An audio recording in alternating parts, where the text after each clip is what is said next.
ಚಾಲಕನ ನಿಯಂತ್ರಣ ತಪ್ಪಿ ಕಾರು ಪಲ್ಟಿಯಾದ ಪರಿಣಾಮ ಓರ್ವ ಸಾವನ್ನಪ್ಪಿದ್ದು ಇಬ್ಬರು ಗಂಭೀರವಾಗಿ ಗಾಯಗೊಂಡಿರುವ ಘಟನೆ ರಾಯಚೂರು ಜಿಲ್ಲೆಯ ದೇವದುರ್ಗದ ಸಿರವಾರ ಕ್ರಾಸ್ ಬಳಿ ನಡೆದಿದೆ.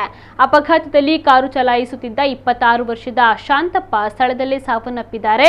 ಖಾಸಗಿ ಶಾಲೆಯಲ್ಲಿ ಶಿಕ್ಷಕನಾಗಿದ್ದ ಶಾಂತಪ್ಪ ಕಾರು ಚಾಲನೆಯ ವೇಳೆ ನಿಯಂತ್ರಣವನ್ನ ಕಳೆದುಕೊಂಡ ಹಿನ್ನೆಲೆ ಕಾರು ಪಲ್ಟಿ ಹೊಡೆದು ಮೃತಪಟ್ಟಿದ್ದಾರೆ. ಮಾರೆಪ್ಪ ಶಿನು ಪವಾರ್ ಎಂಬವರಿಗೆ ಗಾಯಗಳಾಗಿದ್ದು ಆಸ್ಪತ್ರೆಗೆ ದಾಖಲಿಸಲಾಗಿದೆ. ದೇವದುರ್ಗದ ಮರಗಮ ದಿಬ್ಬಿ ತಾಂಡದವರಾದ ಮೂವರು ಕೂಡ ಅರಕೇರದಿಂದ ಸಿರವಾರಕ್ಕೆ ಹೊರಟಿದ್ದ ವೇಳೆ ಕಾರು ಪಲ್ಟಿಯಾಗಿದೆ. ದೇವದುರ್ಗ ಪೊಲೀಸ್ ಠಾಣಾ ವ್ಯಾಪ್ತಿಯಲ್ಲಿ ಈ ಅಪಘಾತ ಸಂಭವಿಸಿದೆ.